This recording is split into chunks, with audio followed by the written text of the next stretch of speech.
என்னையவாள champions ட்ரோஃபிக்கு எதுக்கு போட்டின்னு கேக்குறீங்க? உங்களுக்கெல்லாம் நான் பேட்ல பதிலடி குடுக்க போறேன் பாருல. இப்படிதாங்க இன்னைக்கு சுப்மன் கில்லு வேற லெவல் ஆட்டத்த வந்து வெளிப்படுத்தி, ஒரு சூப்பரான இன்னிங்ஸ் வந்து குடுத்துருக்காருங்க.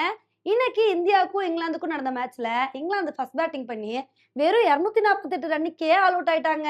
இந்த ஒரு ஸ்கோர பார்த்தோனே நம்ம என்ன எதிர்பார்த்தோம்னா, "ஐயா இந்த மேட்ச் ஜெயிக்கிறது ஈஸியா. நீங்க உருப்படியா பேட்டிங் பண்ணா மட்டும் போதும். ஈஸியா இந்த மேட்ச ஜெயிச்சிடலாம். பேட்டிங்ல காணோம் சொதப்பி விட்டுறாதீங்க" அப்படின்னு தான் நம்ம வந்து புலம்பிட்டு இருந்தோம். சரி அதுக்கு தகுந்தாப்புல நம்மள புலம்ப விடாம எஸ்எஸ்வி ஜெய்ஸ்வாலும், ரோஹித் சர்மாவும் நல்ல ஒரு பார்ட்னர்ஷிப்ப போடுவாங்கன்னு தாங்க வந்து எதிர்பார்த்தோம். அதுக்கு தகுந்தாப்புல ஜெய்ஸ்வால் வந்து 4லாம் அடிச்சு அதிரடியா தான் ஸ்டார்ட் பண்ணாரு. அப்படியே அவரோட இன்னிங்ஸ கன்டின்யூ பண்ணுவாருன்னு பார்த்தா, ஜோஃப்ரா ஆர்ச்சரோட பால்ல மனுஷன் அவுட் ஆயிட்டாருங்க. இவர் தான் அவுட் ஆனாரு. ரோஹித் சர்மாவாவது நின்னு நல்ல ஒரு இன்னிங்ஸ குடுப்பாருன்னு பார்த்தா, ரோஹித் சர்மாவும் உடனே நடைய கட்டிட்டாருங்க. இத வந்து பார்த்த உடனே பக்கு பக்குன்னு ஆயிப்போச்சு. ஏன்னா இங்கிலாந்துக்கு 75 ரன்னுக்கு தான் ஃபர்ஸ்ட் விக்கெட் வந்து போச்சு. 19 ரன்னுக்கே நமக்கு 2 விக்கெட் போயிருச்சேய்யா! அப்படின்னு புலம்பிட்டு இருந்தோம். அப்பதாங்க சுப்மன் கில்லும், ஸ்ரேயஸ் ஐயரும் நின்னு, "நாங்க இருக்கும்போது எதுக்கு கவலைப்படுறீங்க?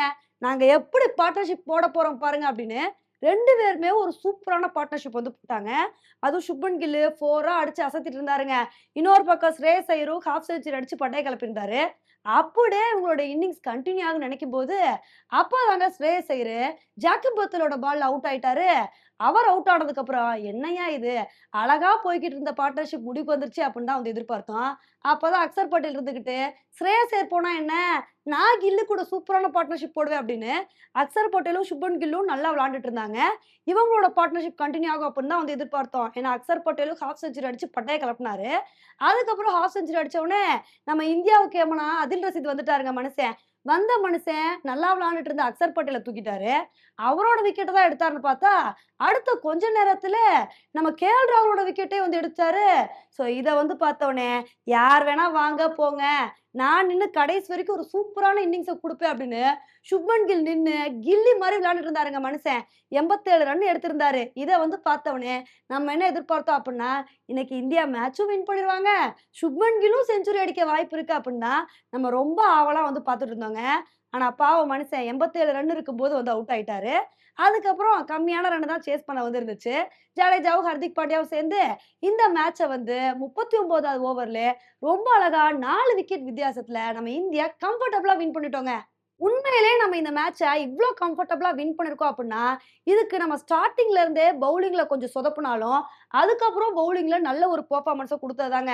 ஏன்னா, ஒரு விக்கெட் போக தான் கஷ்டப்பட்டோம். ஒரு ரன் அவுட் ஆனதுக்கப்புறம், அடுத்து மட மட மடன்னு சொல்லிட்டு ஈஸியா வந்து விக்கெட் எடுத்தோம். இதனால தான் இங்கிலாந்த 248 ரன்னுக்கே நம்மளால கண்ட்ரோல் பண்ண முடிஞ்சுச்சு.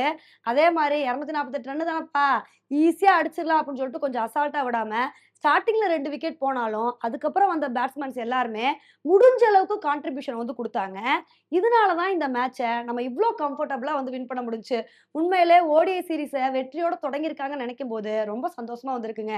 இதே மாரி அடுத்தடுத்த ஓடிஐ மேட்ச்ல நல்ல ஒரு பெர்ஃபார்மன்ஸ குடுத்து, சாம்பியன்ஸ் ட்ரோஃபிக்குள்ள நம்ம டீம வந்து செட் பண்ணிறணும்.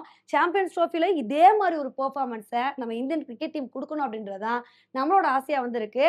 இனிமேல் வரப்போற மேட்ச்ல இந்தியா என்ன மாரி பெர்ஃபார்மன்ஸ குடுக்குறாங்க அப்படின்றத பொறுத்து வந்து பார்க்கலாம். Okay friends. இந்த ஒரு மேட்ச பத்தி நீங்க என்ன நினைக்கிறீங்க அப்படின்றத என்னோட கமெண்ட் செக்ஷன்ல வந்து போடுங்க. இதே மாரி இன்னொரு வீடியோல உங்கள வந்து மீட் பண்றேன். Bye friends.